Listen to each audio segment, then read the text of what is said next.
Good afternoon, everyone, and welcome. Hope you're all enjoying Oracle AI World.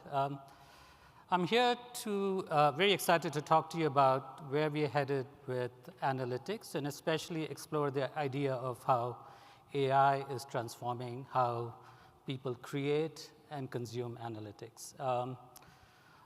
So the title of the presentation is AI that works for everyone. And by that, what I mean is not just for the experts or the expert analysts, but really bringing the power of AI to really every user. And notice that I didn't say making AI generate more insights. What we believe is AI can be embedded into your daily workflows so that it becomes a really seamless part of how you work. And so that's the story we'll explore together over the next 40 minutes or so. As some of you know, I was at Oracle a few years ago. I just came back 5 months ago. And when I was outside, I was very impressed with the rate of innovation that I was seeing in Oracle Analytics, and also how industry analysts viewed Oracle Analytics as a leader. And now that I'm back inside, I'm super impressed with the rate of innovation that I see within our engineering and product teams, but also how thoughtfully and how carefully AI is getting infused into how we think about analytics and how analytics should be consumed by our customers. And so let's explore that over the next 40 minutes or so.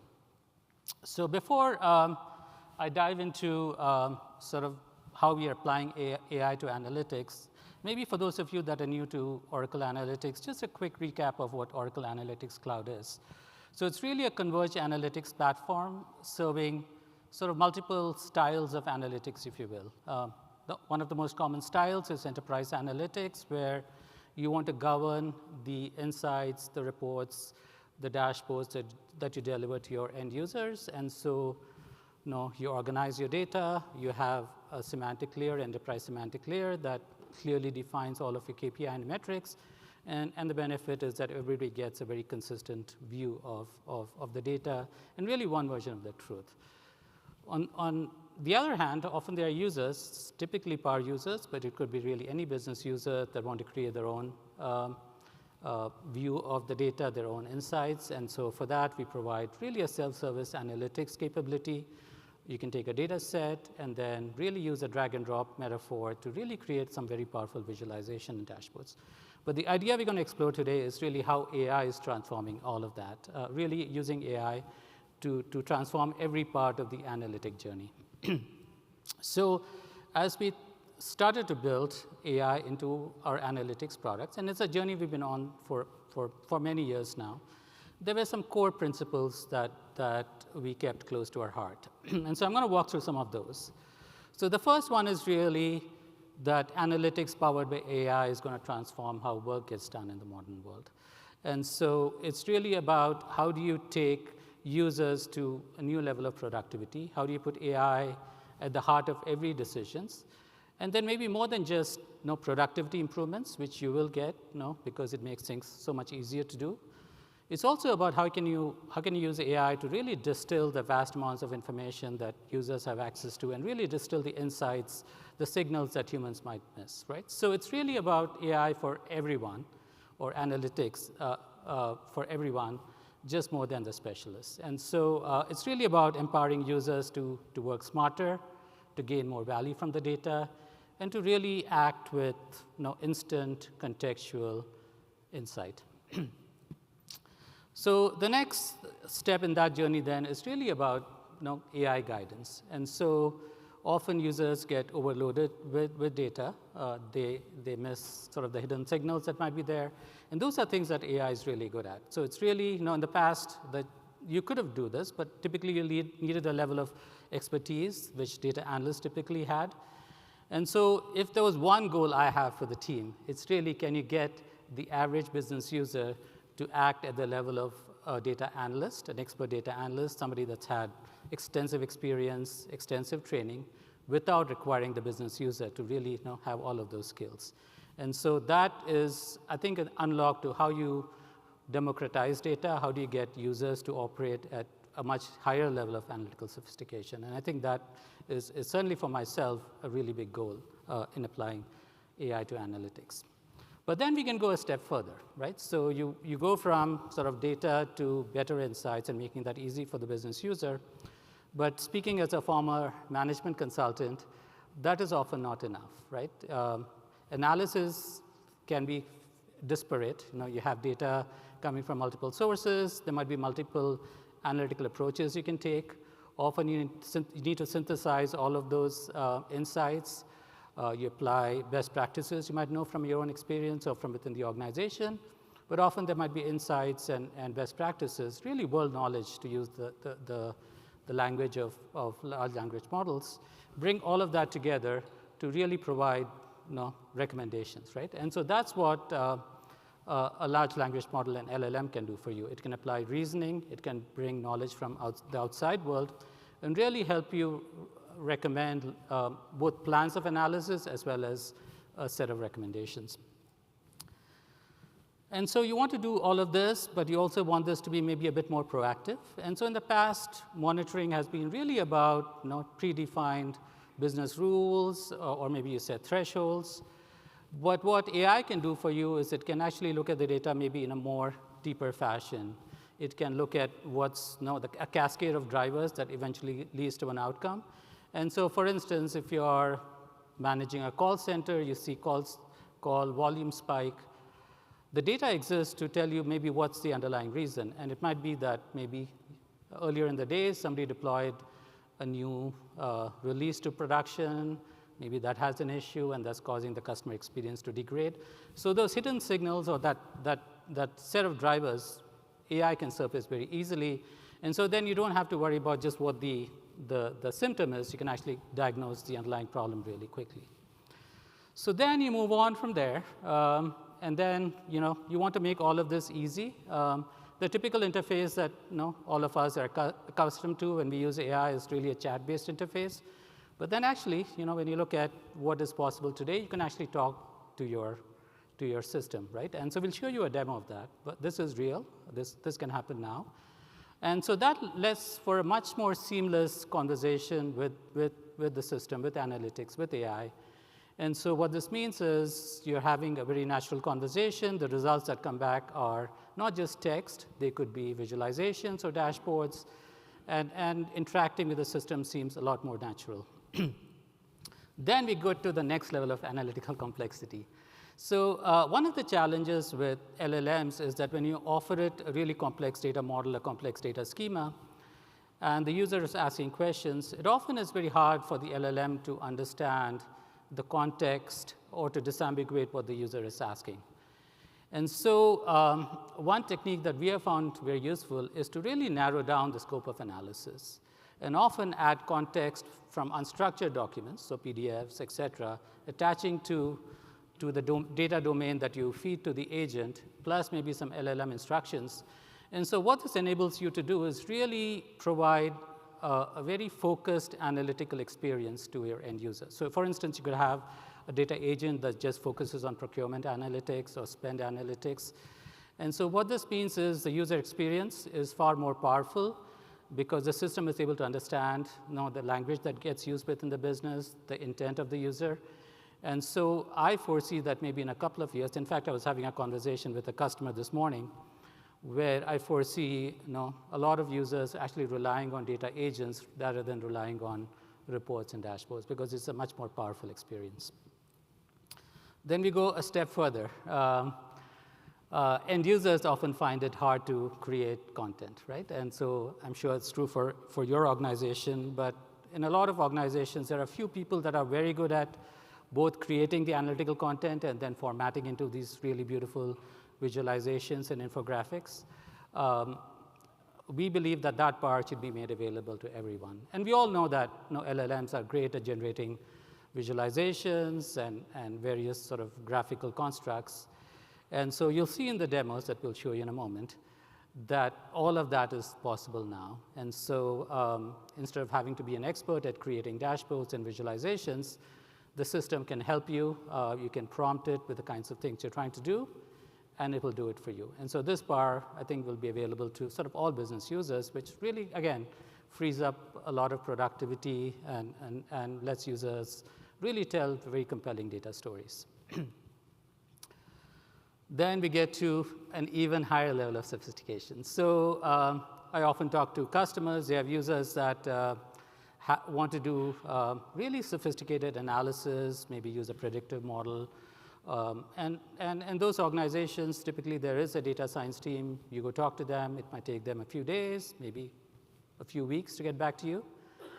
And the power of LLMs and generative AI is such that today, you can use a data science agent that you can tell the kind of problem you're trying to solve, point it to the sort of data shape that you want to solve the problem to be solved against, and it's able to construct the right model, offer you, in fact, a few choices, tune the model, design it, train it, deploy it, and you don't have to be a data science expert. So at least for a limited set of use cases, we believe that data science agents will unlock the power of more advanced analytics for the end user. And obviously, there is going to be a data science team for the more complex use cases, but at least for a subset of use cases, we believe data science agents will kind of open up that world for end users. So moving on, and this is a bit futuristic, but maybe you'll see elements of this in the demo we show you. We believe that at some point, the system will learn from you. It'll learn how you work, the kinds of analysis you like to look at, the types of people, your colleagues that you interact with, the frequency and the modalities of your meetings and your work interactions. And it's always on for you. It learns how you work, and it's able to surface the right insights at the right time.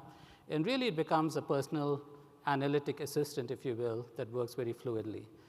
And so this might seem a bit futuristic, but the future is not too far away. So these are things that we've been working on for a long time. 5 or 6 years of innovation in AI.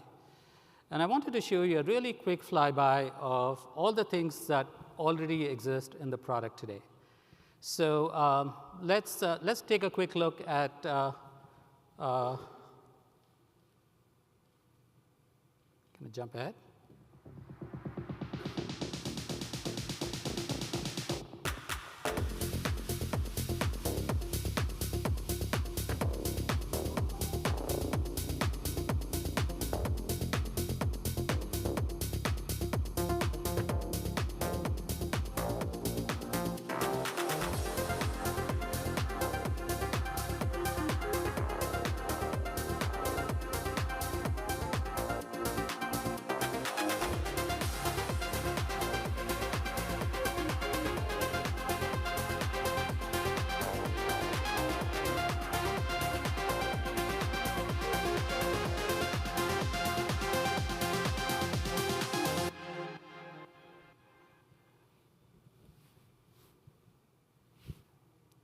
So all of that is in the product today.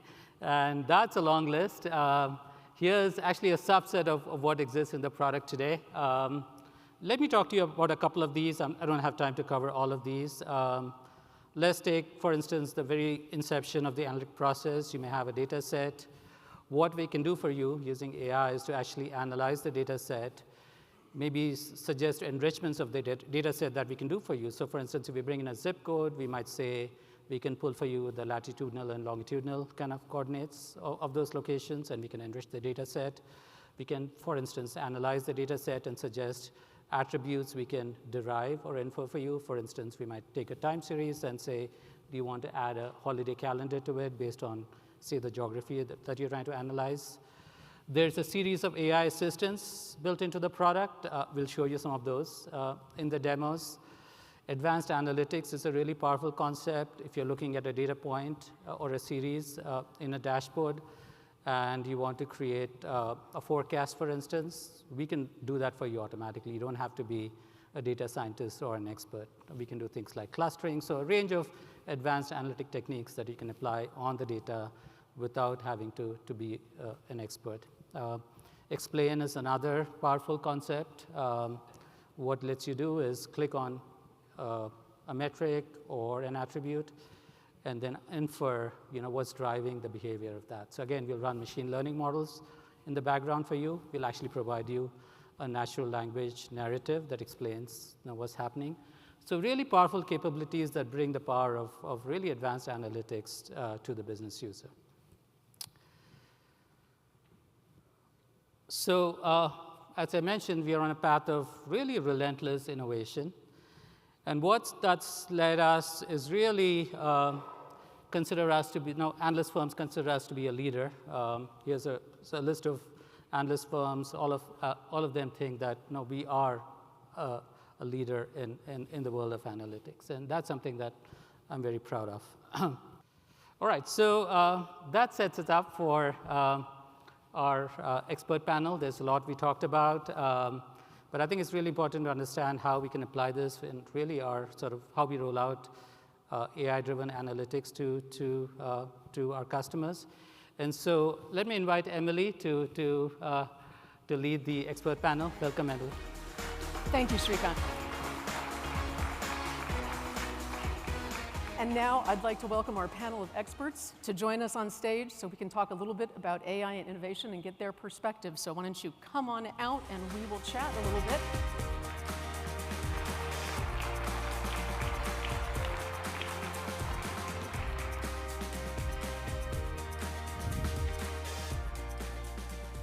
Thank you so much for being here today. I really appreciate you taking the time. I really want to get your perspective on something that comes up in conversation about AI and innovation, which is how do you connect some of these big, bold statements that we're making here today to what you're doing day to day, whether that's working with your teams or working across implementations or looking at how executives are envisioning the future. So, Matt, I'd like to start with you. I know you're using OAC and machine learning and working on AI. So I'd love to get your perspective on what that's like and what you've learned so far. Yeah, sure. So we've been using Oracle Analytics Cloud for a number of years now. We're very familiar with machine learning and incorporate that into many of our processes. But really most recently, we've been using more of the Gen AI features that have been released into the tool and spending most of our time on that. So where we've implemented so far or deployed some of these features, we're seeing lots of productivity gains. But really the big prize and the transformational feature, I think, really is the AI assist and the conversational interfaces. So we're working very hard, within the finance and operations function to really make sure that we understand how the LLMs are working with our data in order to really give good results then to the kind of enabled business user. Finance and operations, since the beginning of time, has really been responsible for understanding the data and translating that into reporting and analysis and insights and oftentimes conclusions. And so now we're using an LLM to kind of deliver a lot of that functionality. Super important that we understand, really what that's going to do and the answers it's going to give. Absolutely. No, and that's a very interesting perspective. Snujina, I know you're working on implementations across industries and customers. I'd be interested to hear what your thoughts are on Matt's comments and what your view is on how to make AI implementations successful. Yeah, so a lot of our clients are at a point where in the past they experimented, they did the points of concept, proof of value, and now it's about scaling.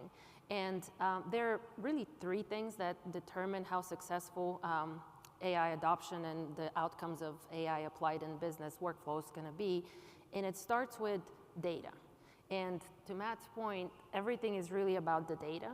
And AI learns from the data it has. So the availability of the data, the readiness of that data for AI, the fact that some organizations have data that is in people's heads and spreadsheets, not readily available, getting that to be available for AI to learn is a huge, huge kind of, I would say, prerequisite to get AI right and get the right outcomes.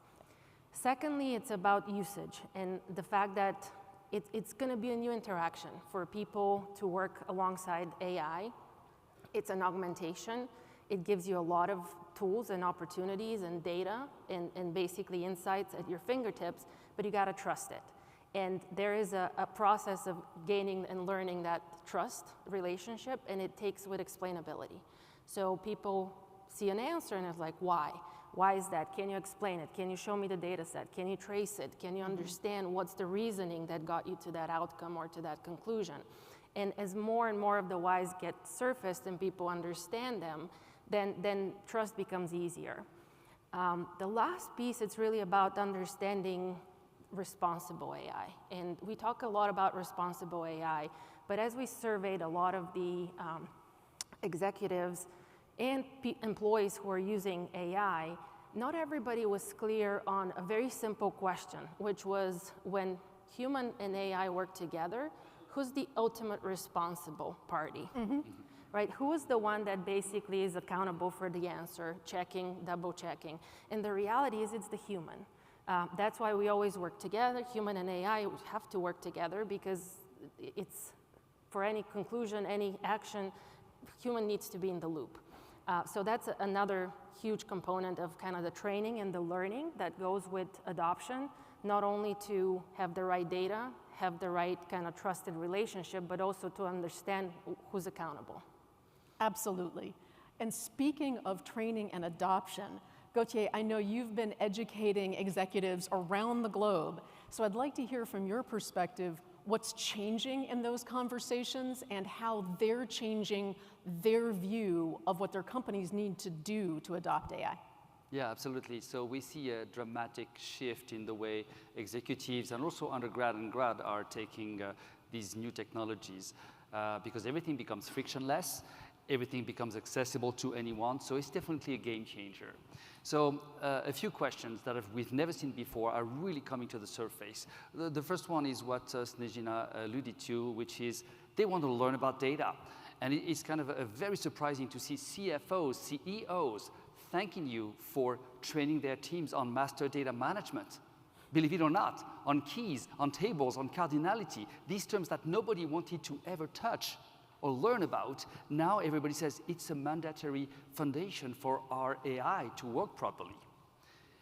But where we see something very exciting is also people realize, thanks to these frictionless and powerful tools, that they can think further.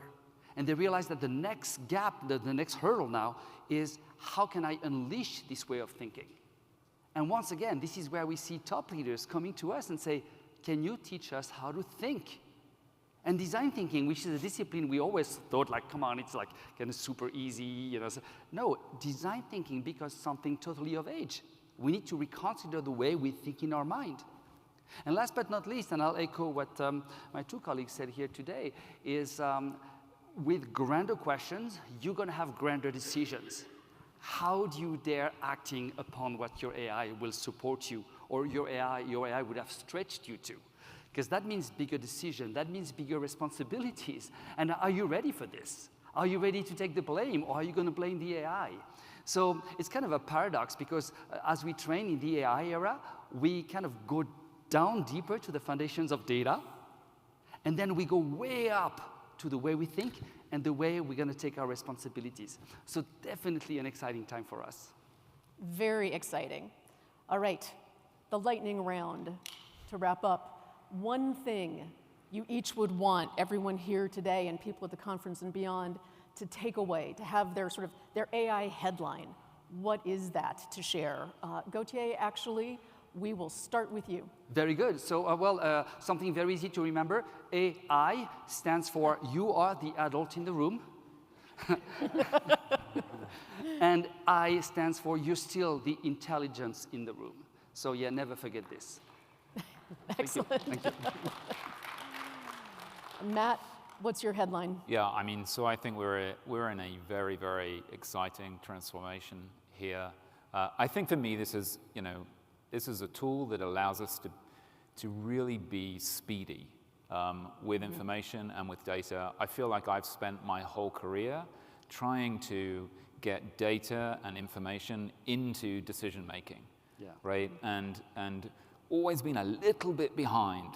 But I think with the speed that AI allows us to do analytics and to deliver analytics, it will really allow real-time decision making. Excellent. And Snežina, let's hear from you.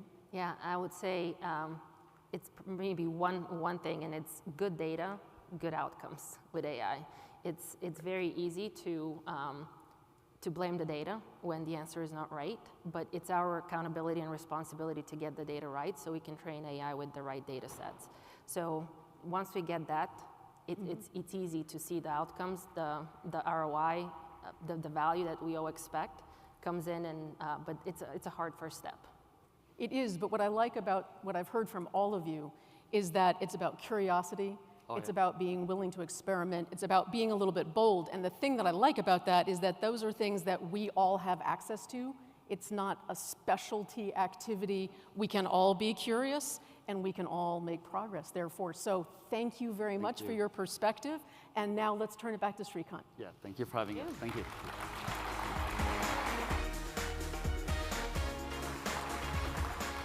Thank you. So one of the big challenges with adopting AI is AI operates on both structured and unstructured data. The data sits in various parts of the organization. Often there are benchmark data sets that might come from outside the organization. And so one of the big challenges is really getting all of the right data assets to have AI operate upon it. And as many surveys show, one of the top barriers to really rolling out AI is getting the right data into the system. And so the problem today is that data is fragmented. And so when you're operating off disparate data silos, you really have a cacophony. You don't really get a consistent view, and often the insights you might get from AI systems are incomplete. And so the need of the hour is really to bring all of the data together in sort of a consistent, coherent fashion. I think both Larry and later on TK Anand today are going to talk about the AI data platform, which is really a way to get all of that data together so you can really operate in harmony across sort of all of your data assets. And so a really quick view of the AI data platform. I won't go into it in great detail. TK has a whole keynote, I think at 4:30 right after this. But it really has 3 layers to it. There's a data management and AI layer, so a data lakehouse underneath, plus a full data and AI catalog that lets a developer access all of the data and AI assets that sit within the organization. There is a full developer environment, code first, low code, as well as really a business user interface for business users to access the universe of agents that might exist in enterprise, to configure them, to change them in a workflow. So with AI, the part of the AI data platform, now your analytics becomes even more supercharged. And so what you can then begin to do is really use Oracle Analytics Cloud on top of the catalog that sits within the AI data platform. And you'll notice that from sort of building an agent or an application, analytics becomes a core part of the stack. So as we look to the future, you'll see Oracle Analytics Cloud actually becoming really over time a component of the AI data platform. So we've talked about a fair number of AI concepts thus far. We talked about making the user experience really easy. We talked about how we can apply the reasoning and sort of external data sources, bringing that through the AI data platform to do some really powerful analysis, and really even then synthesize all of that into some really powerful recommendations. So let's take a quick look at what this might actually manifest itself in a use case. So here's sort of an example of what that might look like. Let's play the demo. Oracle Analytics continues to reimagine analytics with AI. Starting with the Oracle Analytics homepage, where I can monitor my key assets and track important KPIs and targets.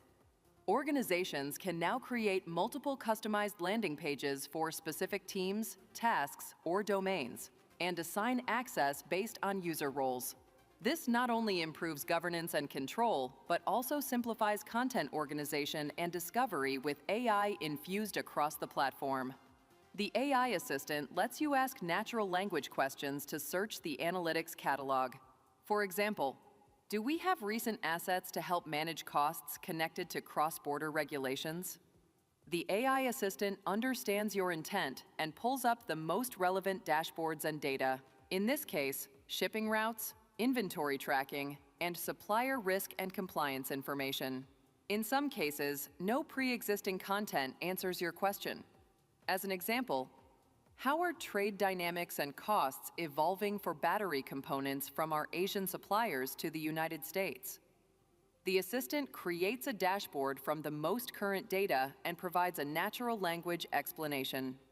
You can continue and refine the analysis with follow-up questions like, does this vary much based on how products are shipped?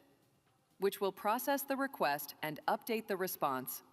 These explorations and dashboards can be saved, reused, and shared for collaboration. For more complex questions, the Deep Analytics mode allows you to work with a personal AI researcher. In this scenario, I've asked, if we source batteries exclusively from our 3 most cost-effective routes, what's the concentration risk in savings? The Deep Analytics model will break it into tasks, gather all relevant data, both structured and unstructured, and provide detailed research results based on the complete analysis. You can visually explore the reasoning, request follow-ups, or dive deeper into the explanation of specific findings. From quick answers to deep research, Oracle Analytics brings AI into every step of your analysis, helping you move faster, make smarter decisions, and shape the future of analytics.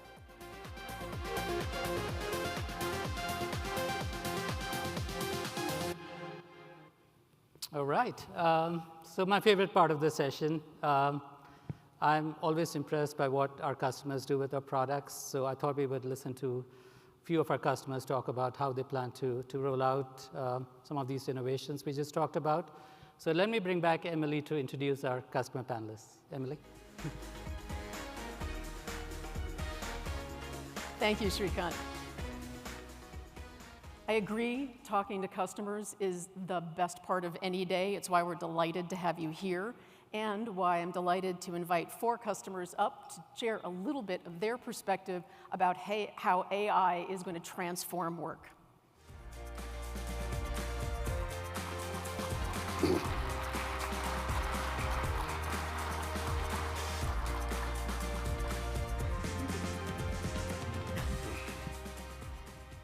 Thank you so much for being here today. I was going to say, Jen, all the way, all the way over there.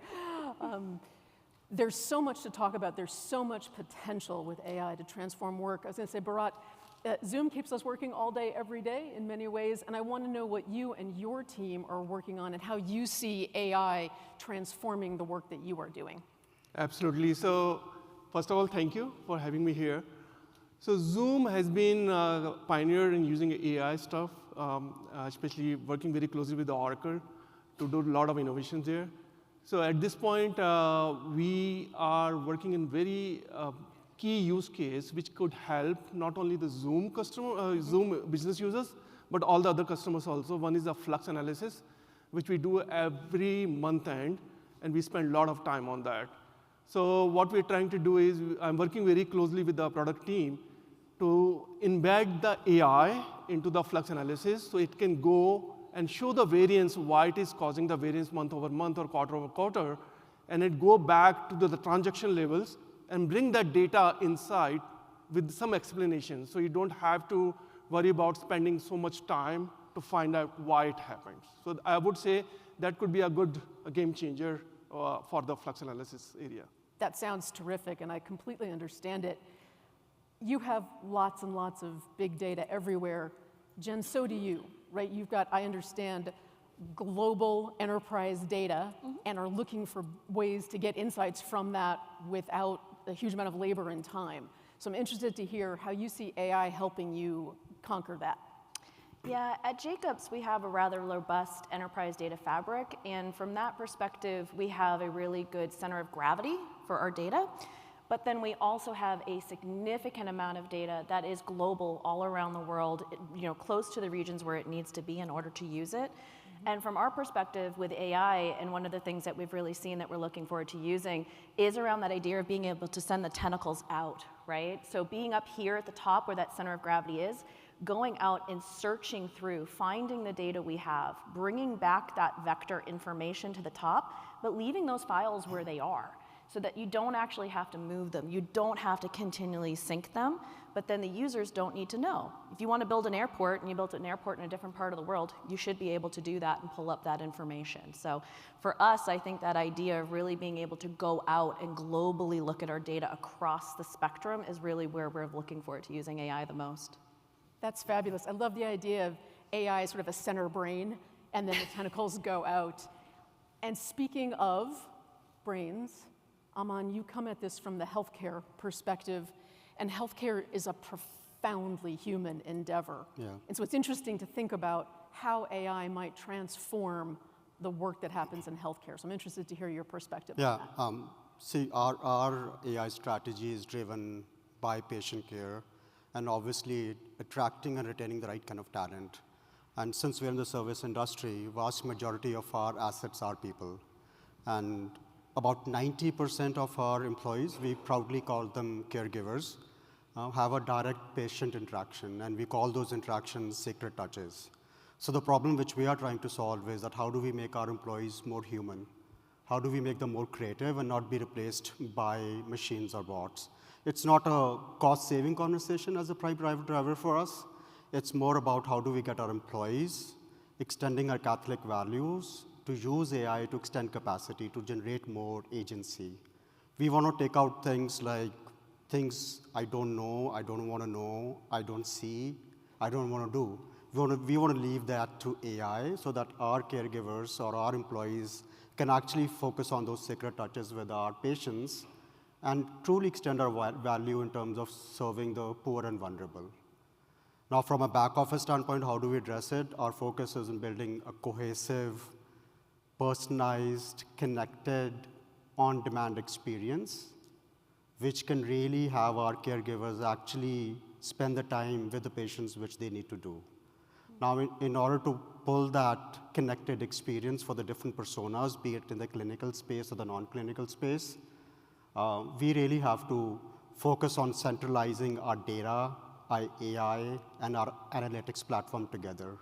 And the central piece of that is going to be the agents or the network of agents, which are really going to build that digital experience, which allows our caregivers to interact, take insights, take actions, because that's where we're heading, and get some nudges, because when they're interacting with AI might as well remind them of things which they're not thinking. So it's building that continuous action workflow across the different processes. That's where we're heading. Now for AI DP, that's a perfect platform for us. We can bring unstructured data in. We can bring governance around our data to make sure the data is clean, it's certified, it's trusted. Use ML to drive risk, to have drivers which can explain why we have variances, do sentiment analysis, anomaly analysis, and then have those agents to have that whole connected experience using visualization. So we are very excited about what's ahead of us. Thank you. Well, we're excited to work on it and provide solutions for you. And speaking of solutions and focus on the future, Pradeep, I know you are very passionate about AI. I know you have a vision, and I'd like you to share with people here what your vision is, for the next sort of 3 to 5 years. Like, what do you think is going to be happening? Yeah, great question. I would challenge a little bit about the 5 years thing with AI. As the history speaks, the technology cycles of innovation and the revolutions are drastically shrinking. From mainframes to PC to internet revolution to mobile, it took decades to get there. Now the innovation is happening in a matter of months. For instance, ChatGPT went from a research project into a fully global productivity tool in 18 months. So that's the cycles that we are going through with the innovation. And now we need to focus on where we'll be in 5 years to where we are heading. And what does that mean is, ignore the hype cycle and then start looking into the outcomes. So Badger's AI strategy is purely outcome-based. We are very focused on what are the outcomes that we want to achieve through AI. We are growing fast, and we have very audacious goals to grow. We doubled our company in the last 3 years once, and we want to do it again in less number of years, maybe next 2 years. So how to do that is primarily driven by the data and the automation. Data is front and center of all the decisions we make. And then the automation is the key enabler to make sure that we are scalable. The use cases that we want to use is using automation and AI in the front office and the middle office is to take the administrative work out of the people. Like, so salespeople can go and do the sales and build a deep relationship with the customers rather than trying to be at the administrative and taking the task and taking the note-taking and all that stuff. So just use agents to help them to augment the resources so that they can go help sell more.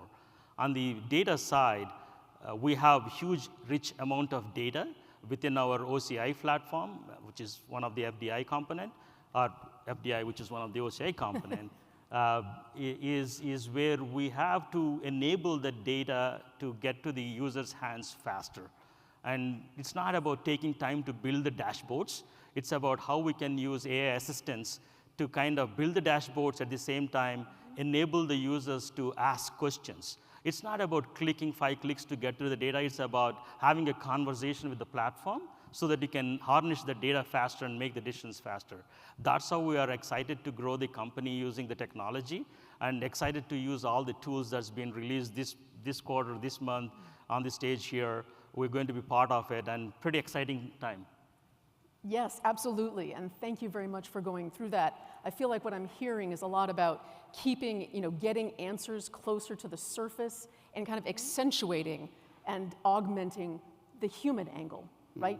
Letting the machine do the work in the background that needs to be done, enabling people to be creative and effective and drive positive outcomes. So thank you very much for that. I think we turn it back to Shrikant, and I look forward to talking to you more after. Thank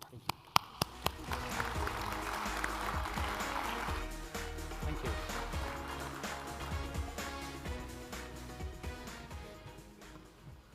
So I talked earlier about ambient AI, AI that's always on, really a personal assistant that learns how you work, can often predict what you're going to ask for next. And a lot of what I'm going to show you next actually already is being worked on, will be in the product soon. In fact, if you talk to a few of the product managers here, you can probably get a live demo. So let's look at how the world of analytics is going to change with more of this ambient conversational kind of style of AI being woven in. So let's look at this next demo.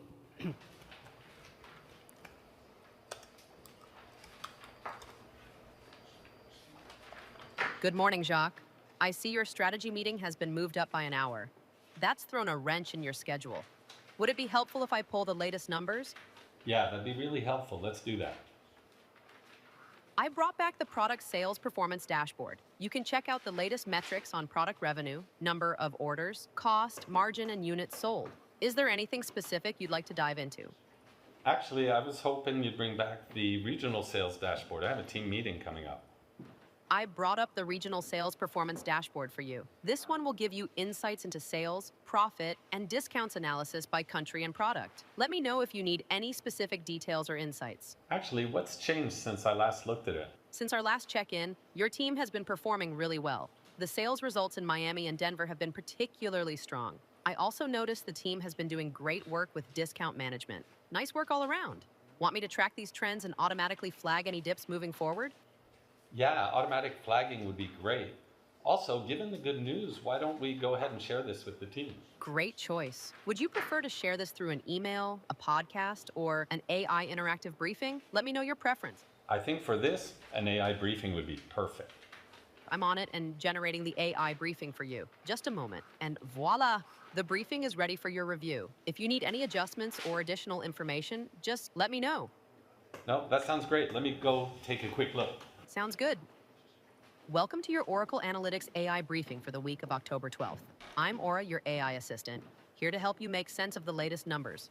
And I'm Jacques, helping Aura walk you through the latest sales highlights. All right, let's dive in. We're starting with regional sales across our key product categories. First stop, Miami, once again leading the pack with impressive results. But here's the real surprise. Denver is up 20% in total sales this quarter. That's some serious momentum. No kidding. Hats off to Gabriella Sanders and Jean Brandt. They're absolutely lighting up the charts right now.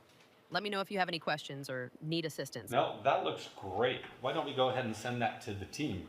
But I need your help on something else. I saw this email come in about an employee engagement campaign, and honestly, I'm clueless about that stuff. Could you help me out with that? Maybe get me started? I've shared the AI briefing with the team via email. Now about the employee engagement campaign, let's keep a pulse on how your people really feel. You can track the employee net promoter score every month by department and tenure. Also, keep an eye on voluntary turnover. And don't forget about those manager one-on-ones. Aim for bi-weekly chats with over 80% completion. How does that sound? Would you like more details on any of these points? No, that sounds great. Actually, I got to get going to my other meeting, but could you maybe create a dashboard on that and maybe quickly summarize it and send it to me as an email? And also, let's add that to our weekly review so we can keep an eye on it. Otherwise, I got to get going. I've created a dashboard on employee engagement metrics for you. I'll summarize it and send it to your email shortly. Plus, I'll make sure to add to your weekly review so you can keep an eye on it. Now off you go to that meeting. If you need anything else later, just let me know. That sounds great. Thank you. You're very welcome. I'm glad I could help. If you need anything else in the future, just give me a shout. Have a fantastic day.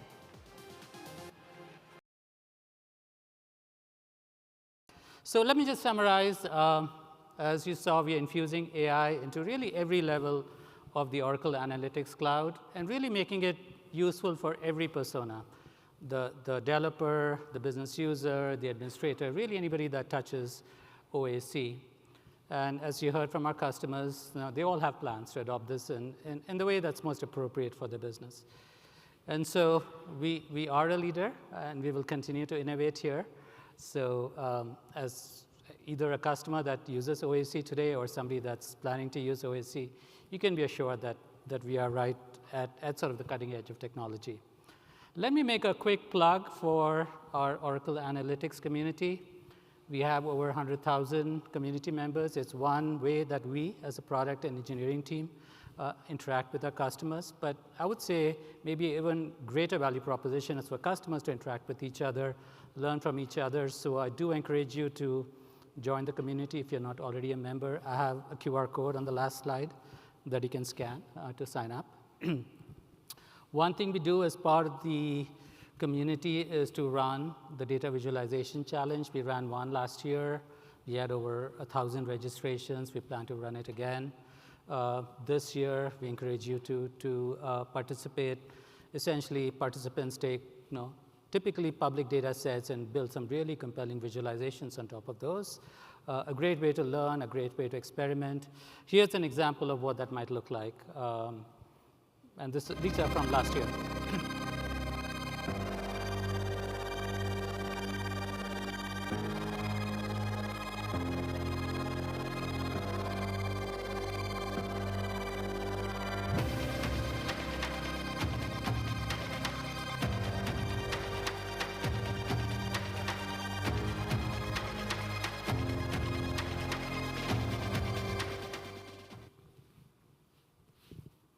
So thank you for joining us. Just maybe a few things you can consider doing over the next day and a half.